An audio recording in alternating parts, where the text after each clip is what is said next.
Bugün hava güzel. Haftaya hem buraya hem İsviçre tarafına kar geliyor diyorlar. O yüzden bugün çıkıyorum. İsviçre tarafına geçeceğim. Ama farklı bir yöntemle geçeceğim. Bunu da ben krem peynir diye aldım ama bu sanırım süzme yoğurt krem peynir arası bir şeymiş. Yani tam anlamıyla şey değil. Krem peynir değil ama güzel yine de. Bugün yumurta falan yapmadım.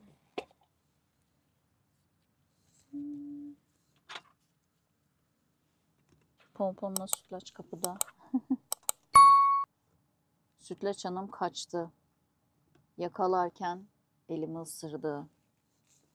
Var ya, bağlamasan durmaz.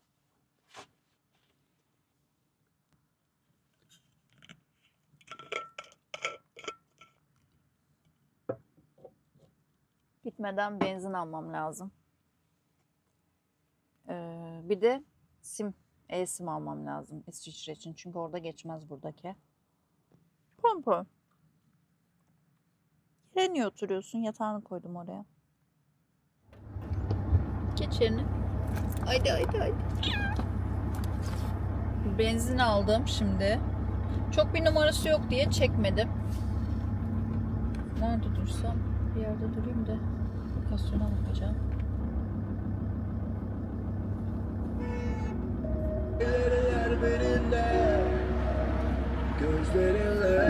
Dur. Benzin ne kadar tutmuş bakalım. Fullemedim. 48.80 euro tutmuş. Kaç litre? Aynen. Dizel benzin aldım. 25.70 litre 48.80 euro. Bence burada biraz pahalı yani diğer kesimlere göre. Ama mecbur kaldım. Geç kızım yerine. Hadi. Kuş mu gördün? Şimdi rotamı söyleyeyim. Bugün hava çok güzel ama yola çıkayım önce. Benzinlikte içeride biri vardı ödeme yapmak için. Yine kendiniz alıyorsunuz burada benzini. Normal pompayı çekip takıyorsunuz. Zaten çalışıyor. Herhangi bir ödemeye gerek yok diğer ülkelerde olduğu gibi. Güveniyorlar demek ki. Ay çok güzel gözü çıkarmam lazım. Size çevireceğim. Görecek çok yer var. Kesinlikle çok yer var. Yavaş yavaş keşfederiz inşallah. Ben bugün ne yaptım? Baktım hava güzel olacaktı yani. De çok bulutluydu. Benim kaldığım yer Augsburg'da bayağı bulutluydu. Yola çıktım. Şimdi Almanya'nın güneyine gidiyorum. Öyle bir noktada kalacağım ki kısmetse bu akşam. Muhtemelen artık sabah yürüyerek İsviçre'ye geçeceğim. Geçtiğim yerden de tren kalkıyor. Stein am Rhein'a geçeceğim oradan. Oranın bu masalsı köylerinden birisi İsviçre'nin. Hava da çok güzel ya. Biraz keyifli geldim. Hem pomponlu sütlaç da yanımda biliyorsunuz. Neden böyle bir rota çizdiğimi size söylemem lazım. Şimdi benim konumum Augsburg, İsviçre'ye ve Avusturya'ya çok yakın. Liechtenstein'a da çok yakın. Yani 2 saat civarında hepsine giriş yapabiliyorsun. Benim aslında bakarsanız niyetim tekrar Heidi'nin köyüne gitmekti. Heididorf'a gitmekti. Ama şöyle bir şey oldu. Ben size bunu Avusturya treninde söylemeyi unuttum ve eminim birçoğunuzun da işine yarayacaktı. Ben trene binerken tabii ki aracı getirdiğim için yeşil sigorta yaptırmam gerekiyordu. Normalde yeşil sigortayı Turing'den ya da kendi sigorta şirketinizden yaptırsaydınız 3 aylık minimum 15.000 TL civarı bir şey ödemem gerekiyordu. Ama ben sigortamı Bulgaristan'dan yaptırdım. Bulgaristan'dan kaça yaptırdım biliyor musunuz 3 aylık sigortayı? 60 euro. Şimdi farkı ne derseniz Bulgaristan'dan yaptırdığınız sigorta sadece Avrupa ülkelerinde geçerli. AB ülkelerinde geçerli. Şimdi Avusturya trenin rotasına baktım. Tren zaten biliyorsunuz tamam Balkanlardan Karadağ vesaire geçiyor ama orada indirmiyor ki aracı. Yani orada benim yeşil sigortaya ihtiyacım yoktu. Biz dahi inmiyorduk biliyorsunuz. Dolayısıyla dedim ben Bulgaristan'dan yaptıracağım. Arayıp sordum da bu arada trende. Dediler ki biz zaten yeşil sigorta sormuyoruz. Size inince lazım yeşil sigorta dediler. Almanya'da zaten bunun kapsamında. Dedim ki 3 ay herhalde herhangi bir Balkan ülkesi ya da AB olmayan ülkeye gitmem dedim. Ama İsviçre'yi unuttum. Hem de karavanlayım. Ve bu yaptığım olay benim bugünkü güzergahı oluşturmama sebep oldu. Ben kaç haftadır geldim ama biliyorsunuz bir düzen henüz kuramadım maalesef. Bu arada ben ev arıyorum çok sık ve çok fazla başvurum var. Ama maalesef burada bu işler böyle. Biraz daha sabretmek lazım. Kısmet illaki bir yerde bekliyordur kısmetim. Onu da arada vereyim size de. Hani çünkü yorumlarda, Instagram'da olsun, şeyde olsun sen bir ev bul, ev. Önce ev bul. Ya bu benim elimde olsa keşke. Yani keşke elimde olsa.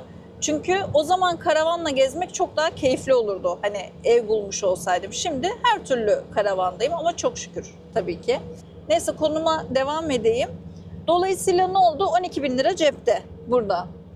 Sonra geldiğimden beri diyorum ki bir düzenim olsa da işte bir İsviçre havası almadan hani kışa girmesem falan diyordum.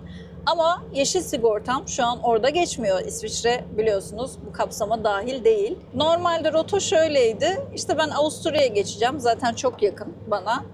Oradan aşağı inip Mainfeld'e geçecektim. Heidedorf'un olduğu yere. Karavanla yapacaktım bunu. Ama bu ne demek benim için şu an biliyor musunuz? Yaklaşık 100 frank sanırım yeşil sigorta yaptırmam lazım sınır girişinde. Avusturya'da geçiyor şu an mevcut olan sigortam. İsviçre'de geçmiyor. Sınırda onu yaptırmam lazım. Yaptırmazsan cezası yüksek. İki, aracını İsviçre'ye sokacaksan yine 40 frank civarında bir otoyol ücreti yani vinyet ödemen gerekiyor orada. Bu yıllık bir şey aslına bakarsanız. Hani onu alırdım aslında ama aracı ben burada bir yıl tutamayacağım. Yani 6 ay bile tutmayacağım muhtemelen. O yüzden ona da çok gönlüm razı değildi. Çünkü 2 günlüğüne gidip gelecektim. Sonra dedim ki ben o zaman buraları kullanmadan nereye gidebilirim? Biraz harita karıştırdım, baktım. Şimdi Almanya'da öyle bir yere park edeceğim ki güneyinde yürüyerek İsviçre'ye geçeceğim. Ve oradan trenle İsviçre'nin istediğin yerine geçebilirsin. Çok heyecanlıyım. Vallahi çok güzel oldu. Çünkü bu ne demek oluyor? Yeşil sigorta yaptırmayacağım. İsviçre vinyeti ödemeyeceğim. Avusturya vinyeti ödemeyeceğim. Avusturya için e-sim ekstra almama gerek kalmadı. Şu an hala Alman hattımı kullanıyorum. Bir tek durduğumda İsviçre'de geçerli olan bir e-sim almam lazım. 1 gün ya da 2 günlük. Onun dışında bir de 5-6 frank herhalde öyle yazıyordu. Hadi 10 frank olsun. Bir tren masrafım olacak ve istediğim yerlerden birine gitmiş olacağım. Bence güzel olacak. Sadece bugün saat kaç şu an? 3. Ya vardım ettim, ayarladım saat 4 olur. Bugün belki geçmem İsviçre'ye. Çünkü havalar erken karanıyor. Yarın geçebilirim. Vallahi gece heyecandan uyuyamadım. Şu rotanın heyecanından. Çok da güzel yollardan geçtim. Bence bu Bulgaristan'dan alınan yeşil sigortayı bir araştırın. İşinize yarıyor mu? Özellikle mesela biz motorcular Yunanistan'a sürekli gidip geliyoruz ya. Yani daha ileri gitmiyorsan oradan hani Balkan ülkelerine vesaire. Hani o zaman Bulgaristan'dan alacağın yeşil sigorta sana baya yeter diye düşünüyorum. O yüzden bu bilgi de benden size hediye olsun. Keşke havalar hep şöyle olsa değil mi? Bak şurada da bir köy var. Görüyor musunuz? Minnoş bir köy. Güneşli havayı kaçıramazdım. Oha ne kadar güzel bir yer. Görecek misiniz acaba?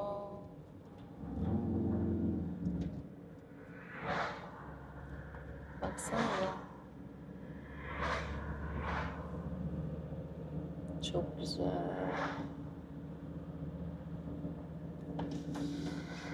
Şu camı açayım da.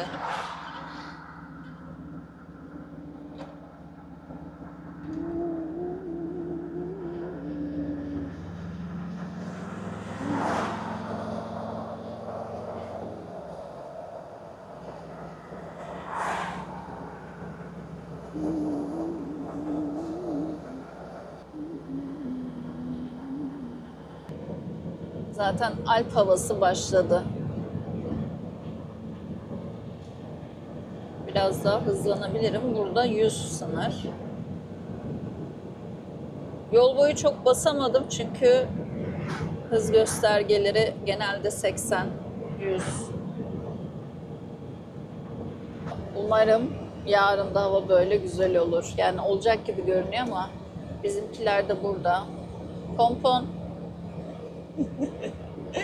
Sütlaç yatıyor.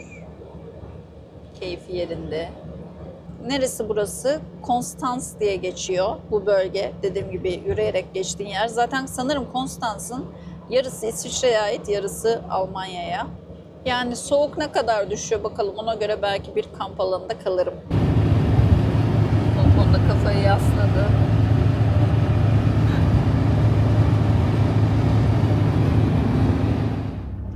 Geldim. Şimdilik bu park alanına geldim. Normal park yani. Otomobil parkı. Biraz çok az daha öne gidebilirdim. Biraz bir bakayım Google'dan hemen.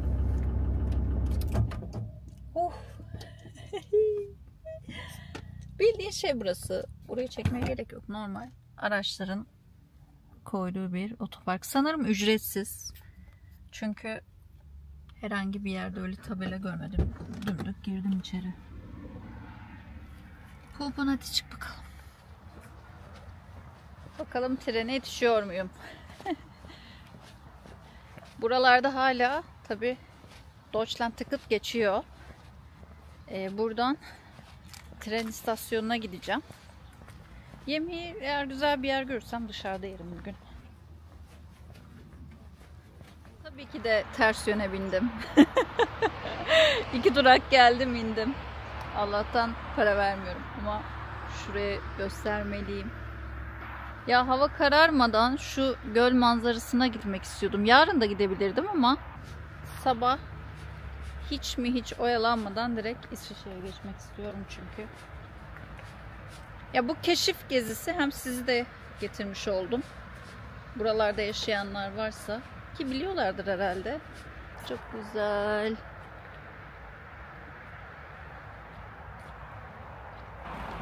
Merhaba hanımefendi.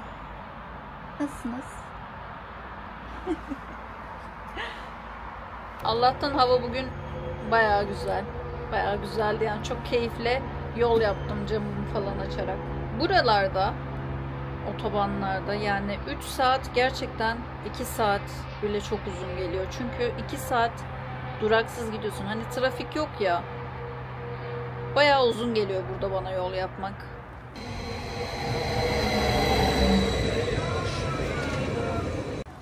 Burası Konstans. Böyle bir ortam Almanya'da göreceğiniz aklınıza gelir miydi? Benim gelmezdi. Tabii hava karardı. Ben yanlış trene ve yanlış yöne gidince. Ama yarın da buralardayım. Ha, şurada Luna Park falan var. Şurada Imperia var. Dönen bir heykel var. Ama görünür mü acaba? Bakın hava karardı ama bu bölge biraz kalabalık. Şurada güzel bir restoran var.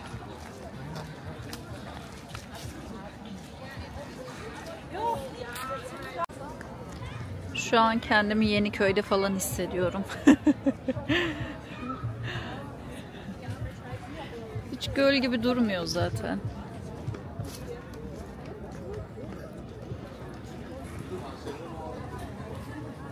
Burası liman bölgesi. Bayağı güzel ha.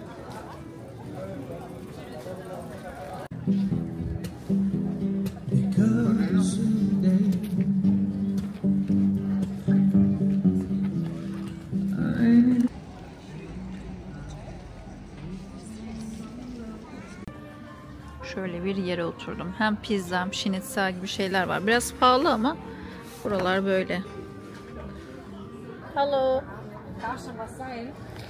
Yeah. I will have one schnitzel. With pomfret or potato salad? Okay. And to drink? What do you have? What do you want? Ben çok yorulmuşum. Thank you. Ne de olsa araba kullanmayacağım. Rahat rahat oturabilirim. Bayağıdır böyle yerlere gelmemiştim bu arada. Yani amacım hep şeydi, yiyip kalkmak, bir yerlerde karnımı doyurmaktı yani. Geldiğimden beri aynen böyle yapıyorum. Çok dışarıda yemedim. Genelde karavanda ve yemekhanede hallediyorum ama bugün şey gibi hissediyorum gerçekten. Tatile gelmiş gibi hissediyorum. Şimdi önce şu tren saatine bir bakmalıyım. Çünkü Almanya'da cumartesi ya da pazar tren saatlerine, yani otobüs, tramvay neyse işte onlara iyi bakmanız lazım. Çünkü bitiyor. Şu park yerime bakayım. Mesela 17.41, 9, 10 var ya tren. Güzel. Yani istediğim zaman gidebilirim. Ortam çok güzel ama. Buraya yarın gündüz de geleceğim bu arada. Buradan İsviçre'ye yürüyerek geçeceğiz. İyi ki bugün geçmedim. Bu da benim, mesela bu benim aklımda olsun. Havalar erken kararıyor, hava soğuyor ve bir yere gideceksem çok erken çıkmalıyım. Yani sabah kalktım, kahvaltıydı, hazırlıktı, karavanı topla derken gerçekten öğlen ettim. Bir daha böyle yapmayacağım. Mesela şimdi akşamdan her şeyi zaten açmadım. Kapatırım, sabah erkenden çıkarım diye düşünüyorum. Pompon benle bugün. Sütlaçın yerini yaptım. Karavanda bıraktım onu. O zaten beni pek aramıyor sanki. Pompon.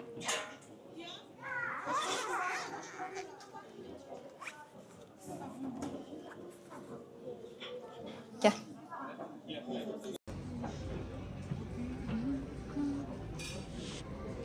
Bayağı büyük geldi porsiyon. Buralar böyle zaten biliyorsunuz. Ama pahalı. 28 euro şu.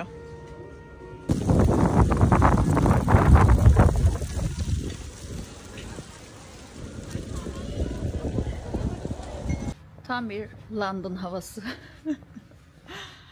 Ay. Ya sabah uyandım. Erken gelecektim ya. Yağıyordu. Yağmur yağıyordu. Dedim biraz daha yat. Şimdi Konstans'ın merkezine gidiyorum. Oradaki tren istasyonuna. Oradan muhtemelen yürüyerek geçeceğim. Vallahi şöyle, karavanı bir kere ısıttım. Bir güzel. Bizimkilerin yataklarını yaptım. Onları bıraktım. Hava çünkü arada bir çiseliyor. Pomponu o yüzden almak istemedim. Yazık hayvana olur, eziyet olur. Üstü kapalı kalsın orada. Böyle zaten ne yapacağım? Birkaç saat gezeceğim. Sonra yola çıkacağım çünkü. Geri döneceğim için. Yarın. Yarın bu arada ev görüşmem var. Bana şans dileyin. Bunu yayınladığımda çoktan görüşmüş olurum ama ev görmeye gideceğim. O da şöyle, emlakçı dönüş yaptı. Ev sahibi değil. Burada bir de var. Randevu veriyorlar ama diyor ki seç diyor randevunu. Herkese sadece 15 dakika vermişler. Atıyorum 5 gün boyunca ve hepsi mi dolu olur ya? Hani boşluğu seçtim ben tabii de. Yani sadece 15 dakika süren var ve sonra next, sıradaki. Bilmiyorum. Ya ev konusunda aslına bakarsanız canımı sıkan şey ev bulamamak değil bu arada. Yani tabii o da var ama yani sonuçta şu an kalıyorum. Hatta bak geziyorum falan filan güzel. Ama eve bağlı ikamet çıkaramadığım için maalesef diğer işlemleri halledemediğim için canım sıkılıyor. Yani hala yerleşik düzene geçemediğim için. Ne bileyim sürücü kursuna yazılmam lazım, kredi kartı çıkarmam lazım. Yani yapabildiğim her şeyi yaptım aslında. Ama geri kalanlar artık maalesef adres oluştuktan sonra. Ne bileyim bir şeye ihtiyacım oluyor. Bakıyorum online yarı fiyatına ve bir adresim yok gösterebilecek. Dolayısıyla farklı çözümler arıyorum. Bunları bu arada size şikayet olarak yazmıyorum. Bunlar zaten çok fazla Almanya'dan takip eden arkadaşımız var. Onlar da yazsın. Siz de Almanya'ya gelseniz yaşayacağınız bir süreç bu. Yani gibi hissediyorum şu an. Sanki ev bulduktan sonra her şey böyle çorap söküğü gibi hallolacak gibi geliyor. Hep öyle olur ya böyle. Yani normal bir süreç. Tek sıkıntılı kısım bunun denk gelmiş olması. Kışa. Ne yapalım? Allah sağlığımızdan etmesin.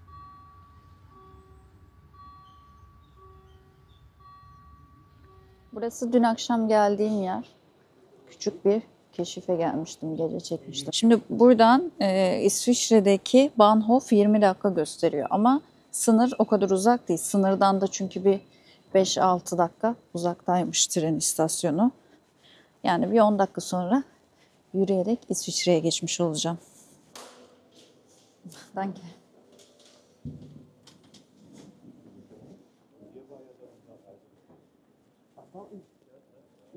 Bak şurada büyük bir alışveriş merkezi var. Dün akşam buralar ışıl ışıldı. Kameraya çok iyi yansımamış. Gece baktım. Ama bayağı güzeldi. Yok ya, ben şunu anladım. Ben çok sabit kalmamalıyım.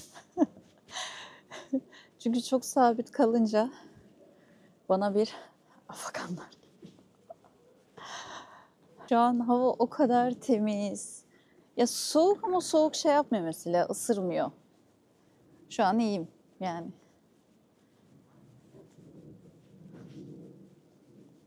Yay, İsviçre.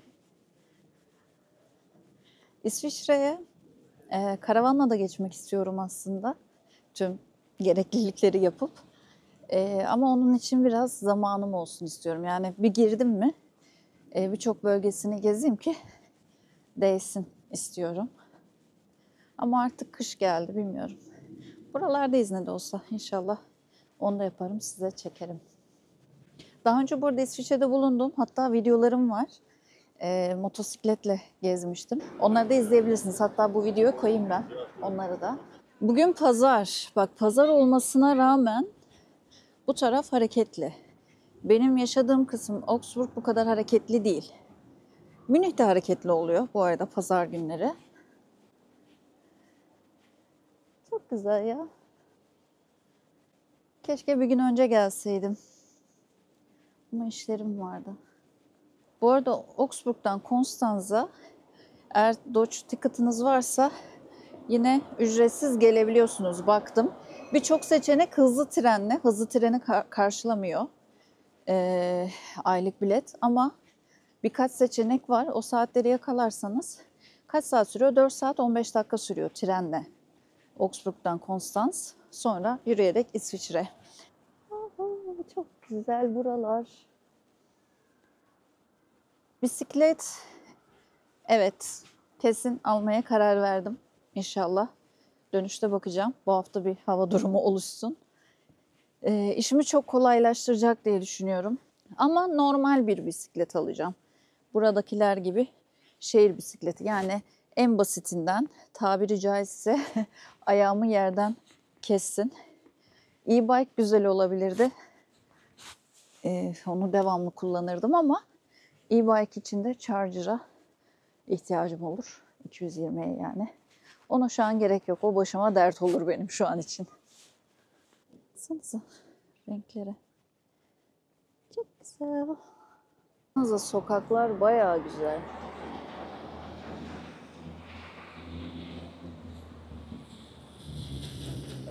Burası Bodense herhalde, böyle okunuyor. Avrupa'nın 3. büyük gölü. Gölü Avusturya, İsviçre ve Almanya paylaşıyor. Bak, birçok yer açık. Işıklar yanıyor içeride. İnsanlar oturuyor. Bir de diyorlar ki Almanya'da her yer kapalı. Bak şimdi göstereyim sınırı. Görüyor musunuz? Şurada Schweiz yazıyor. Az sonra sınırdan geçiyor olacağım. Yapılar böyle. Bu arada bir günlük eSIM aldım İsviçre için. Çünkü ne yapacağımı bakacağım, yer yön bakacağım vesaire. Sıkıntı çekmeyeyim istedim. Belki çekerdi bu yakınlarda benimki ama. Şuraya bak, burayı çekmemişim.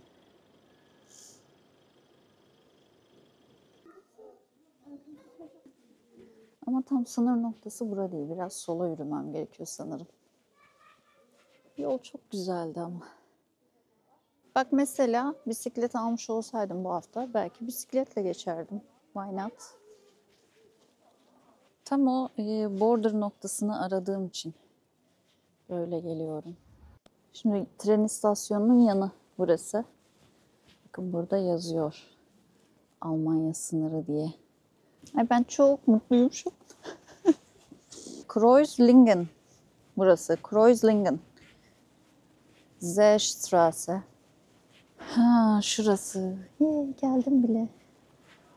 Şimdi şu e-simimi açık etmem lazım. Şunu kapatalım. Bayağı bak, İsviçre'ye adım attım şu an. Şurada yine Bodensee'nin göl kenarı var. Ama karanlık olmadan bir İsviçre'ye gideyim. Steinheim Rhein'a. Şöyle öncelikle eSIM'im bak hemen çalışmayı bıraktı Almanya. O yüzden İsviçre'yi açacağım. Şimdi tamam, şimdi açılır herhalde. Dolaşıma da açalım. Şu olana kadar, aktifleşene kadar göl kenarına gidelim. Dediğim gibi bu göl 3 ülkenin etrafında. Bayağı büyük, 65 kilometre sanırım uzunluğu. Wow. Yine en azından bir hayali daha gerçekleştirmiş oldum. İnanın üniversitenin konumunu görünce oh ne güzel dedim ya, İsviçre'ye yakın. Öyle bakıyorum yani. Valla inşallah gönlünüzde ne varsa o gerçekleşir. Çünkü insanın hayallerini gerçekleştirmesi kadar güzel bir şey yok. Yani ben buraları, şu rota olsun, okul olsun, hepsini kağıt üstünde çizmiştim. Ve bunun tıkır tıkır gerçekleştiğini görmek gerçekten çok güzel. Dün geceydi Konstans tarafında, göl kenarı. En azından şimdi gündüz gezelim. İsviçre'nin tren mobil uygulaması SBB Mobile. Ona indirdim. Saatlere bakıyorum. Yarım saatte bir Stein am Rhein'a tren var. O yüzden rahatım. 15 dakika buradan tren istasyonuna yürümem var. Bileti online alırsam sıkıntı yok. Şeyden de alabiliyormuşuz tabii ki. Tren istasyonundan kartla da alabiliyormuşuz. Saat 1 ama hava böyle akşam 4 gibi. Muhtemelen demek ki bugün hava böyle. Umarım yağmaz. Yağmazsa sıkıntı yok. Of, biraz şurada oturmak istiyorum ya. Ne de olsa tren var sürekli. Alpleri alalım karşımıza. Göl çok güzel görünüyor.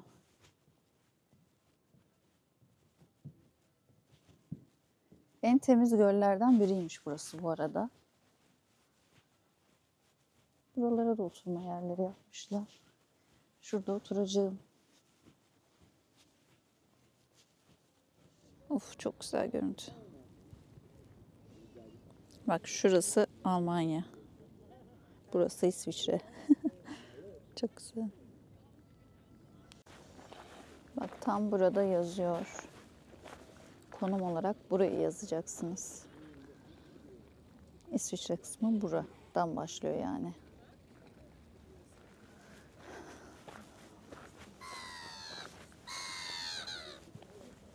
Gölün temizliğine bakar mısınız? Hem göl kenarı da yapmış oldum. Güzel oldu. Birazcık daha yürüyeyim.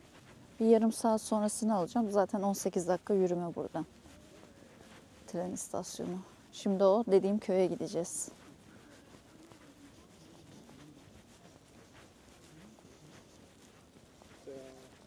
...14-15'e alacağım. Kreuzlingen'den Stein am Rhein. Baksana 6.30 şurada yazıyor. 6.30 frank. Yaz olsa da girsek. Çok temiz. Çöp gören varsa yazsın.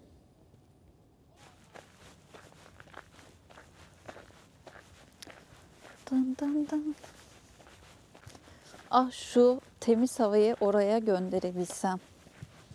Mesela buraların soğuğu insanı rahatsız etmiyor. Çünkü temiz. Hava temiz. Geldik şimdi Bahnhof'a. Bilet buradan alacağım.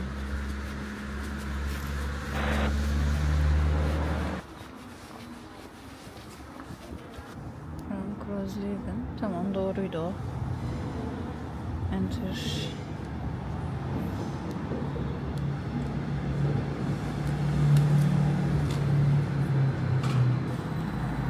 Evet. Aynen bak, burada gösteriyor direkt. Şunu alacağım ben. Doğru, bu Ozons'un 9'muş. Buy ticket deyince bakalım. Genelde resiptleri alın bence yurt dışında. Ne olur ne olmaz.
Ve geldim.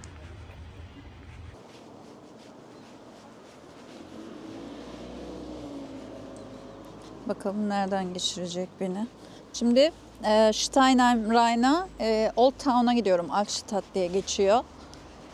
Tren olayı da güzel oldu. Hem telefonumu şarj ettim. Yarım saat sürdü. Uf, görüntüyü görmelisiniz. Yani diyor zaten bak Old Town'a giriyorsun diye. Girişin güzelliğine bak. Yine lafım yarıda kaldı. Her şeyi, kameraları falan şarj ettim. Güzel oldu. Şimdi bir yerde yemek yerim, biraz gezerim. Size de etrafı çekerim. Valla bu gece mi Augsburg'a dönerim sabah erkenden mi emin değilim. Burada geçirdiğim vakte bağlı. Yani koştur koştur. Sabah erken dersim var, hatta işim var. Ev göreceğim falan. Bakacağım duruma göre. Tabii bugün pazar olması benim için ekstra iyi. Çok kalabalık değil. Burası Ren Köprüsü'ymüş. Çok güzel ya. Bak mesela dün buraların fotoğrafına bakıyordum. Şimdi buradayım çok şükür. Of çok güzel ortam.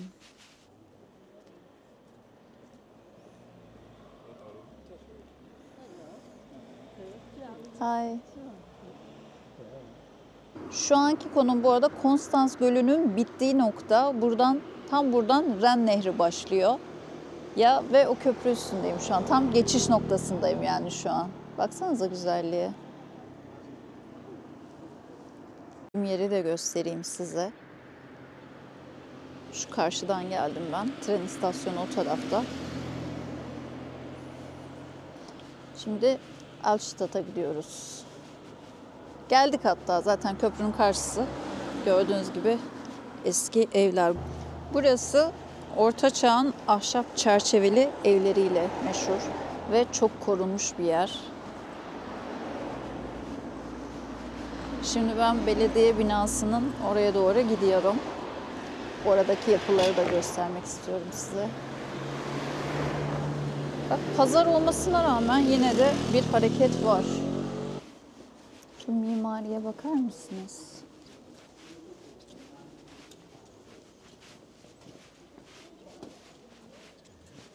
İsviçre ya, havası bile çok güzel. İşte burası da Old Town. Size yakından mimariyi göstermeliyim. Üzerindeki çizimlere bak. Ya bunu nasıl koruyabildiniz, değil mi?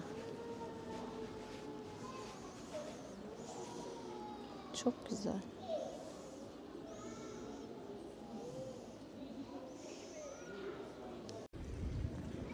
Baksanıza şu mimariye. Hepsinin üzerinde bir çizim.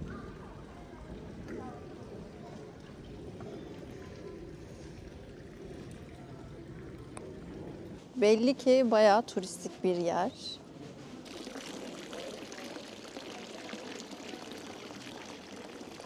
Her bina ayrı ayrı tablo gibi.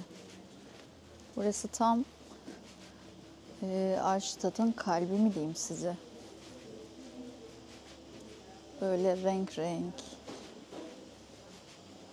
Eminim akşam da çok güzel oluyordur ama karanlığa kalmayacağım muhtemelen. Tabii çekmedim ama bir sürü bu şekilde hediyelik eşya satan yerler var. Bakalım burası nereye çıkıyor? Burası otoparkmış bu kısım. Şöyle göstereyim hatta. Şuradan Ren Nehri kenarına yürüyeyim. Yani insan şaşırıyor. Biz neden koruyamadık diyorsun. Şöyle görünce. Bu kısımda da böyle nehir gezileri oluyor demek ki. Şu muhtemelen onun içindir.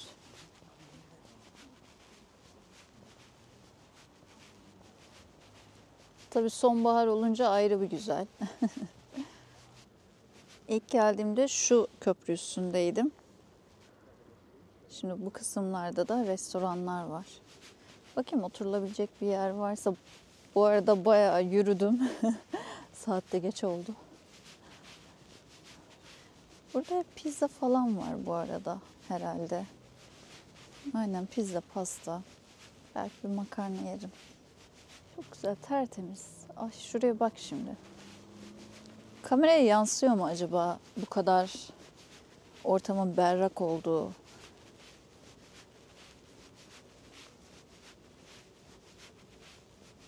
Bolognese 21 frank. Tabii pahalı buralar. Pizza var. Pizza da olabilir. Madem hamur işi yiyeceğiz. Yani ama aç gitmeyeyim. Çünkü yolum var. Hatta bence ben Augsburg'a bugün dönerim. Bir 3 saat sürer herhalde en az yol. Karanlığa kaldım herhalde.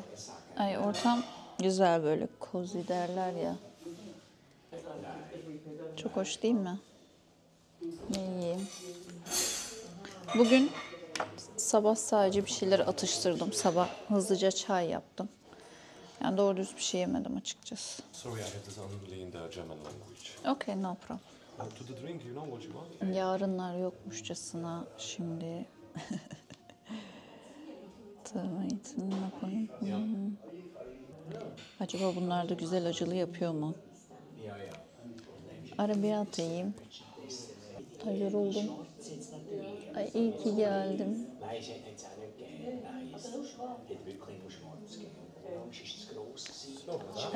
I will have rose wine on a glass. And arrabbiata, which is better. I don't know. I think spaghetti. Okay. Okay.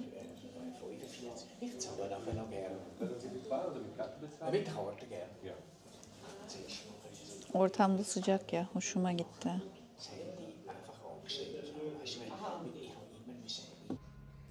Şöyle bir arabiyatı söyledim. Benden başka da kimse kalmadı. İçecekle makarna 30 frank gibi bir şey tutacak muhtemelen. Ama burası turistik bir yer, gerçekten pahalı. Ama afiyet olsun, ne yapalım.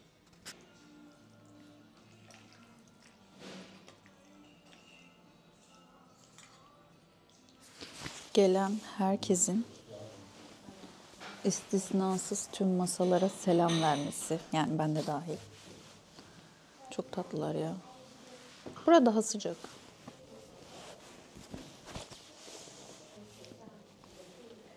I think it's okay. Thank you. Thank you so much. Have a nice day. You too. 26.40 frank tuttu. Yemeği.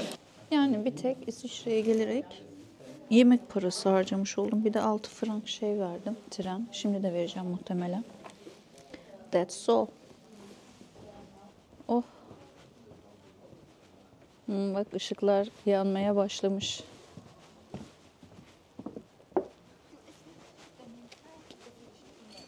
Şey gibi, Heidelberg var Almanya'da. Biraz oraya benzettim. Orası da bu şekilde. Size bir şey diyeyim mi? Ben Heidelberg'e herhalde 2 yıl önceki turumda gittim. Vlog da çektim ama henüz yayınlamadım. Sonra bir sürü şey girmişti araya. Hala duruyordur. Duruyorsa yayınlarım onları da.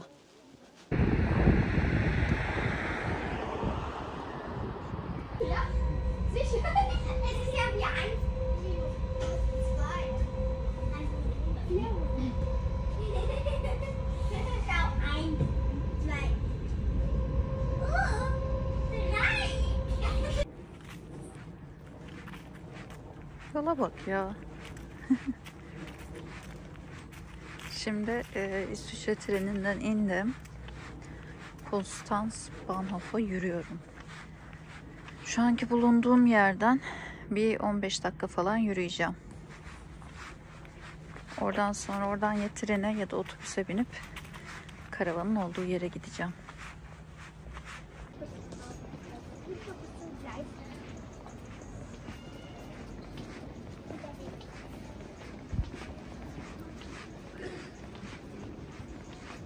Ve park alanına geldim. İkinci trenden sonra. Konstans'ta indim. Oradan sonra buraya 3 durak başka trene bindim. Ve hızlı tren.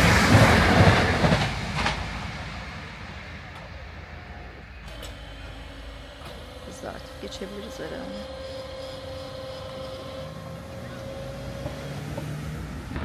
Ne gündü ama değil mi ya?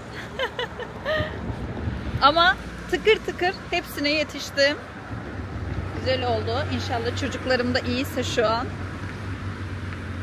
İyilerdir, yatıyorlardır.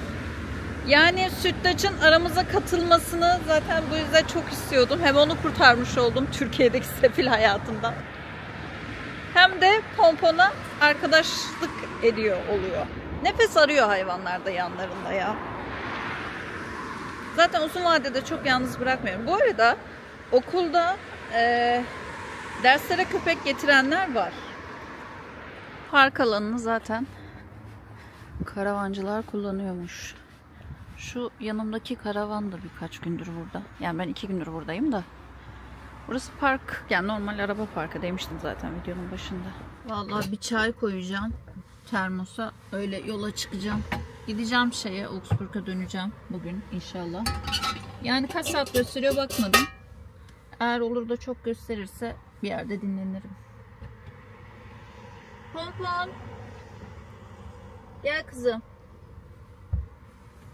Pompon'un bu ara bir değişik güçleri oluştu. Normalde hiç sıçrayamaz. Ve çok eminim Pompon'u burada bıraktığıma. Yerde, yatağının orada. Yatağın üstüne çıktı. Ve geçen gün geldim, ön koltuktaydı. Hala oraya nasıl gittiğini yemin ediyorum anlamadım. Pompon zıplayamıyor normalde. Ay, çok çay içmek istiyorum. Bazen mesela moralim bozuk oluyor, tamam mı? Pompon gel.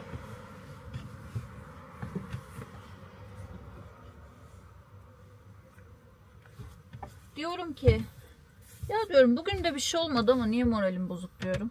Meğer o gün çay içmemiş oluyor. Böyle olan var mı? Ne haber kızım? Ne yaptınız bakayım Sütlaç'la? Sütlaç sen de gel. Gel gel. Ne yaptın? Nasılsın? Hı? Sütlaç nerede? Sütlaç aşağıda. Yoruldum ama çok güzel oldu. İyi ki geldik. Önce İsviçre'den yarım saatlik bir trene bindim. Konstanz'a geldim. Konstanz'tan da buraya, Konstanz artık Almanya oluyor. Yani benim geldiğim taraf. Oradan da 3 duraklık başka bir trene bindim. Tam şeyin önündeydim. Arabayı park ettiğim yerin önündeydim. Yani 2,5 saat gösteriyor. Ben yine dura kalka giderim. İyi, çok geç varmıyorum. Duş bile alabilirim gittiğimde. Burada güya kamp alanında falan kalırım diyordum ama baktım rahat. Ben de ilerlemedim. Ne de olsa tren buradan kalkıyor dedim. Öbür türlü çünkü tekrar ısırma. Zaten bak ısırdın, seni şikayet ettim. Isırma kızım, ısırma. Bunların ısırma oyunu nasıl geçiyor? Bana biri akıl versin ya.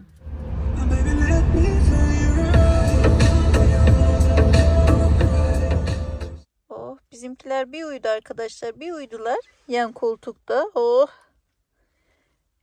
Tabii çekemedim yolda da, Sütlaç çok komik yatıyor ya. Böyle ters hilal oluyor. Popon. Geldik mi kızım? Çok şükür.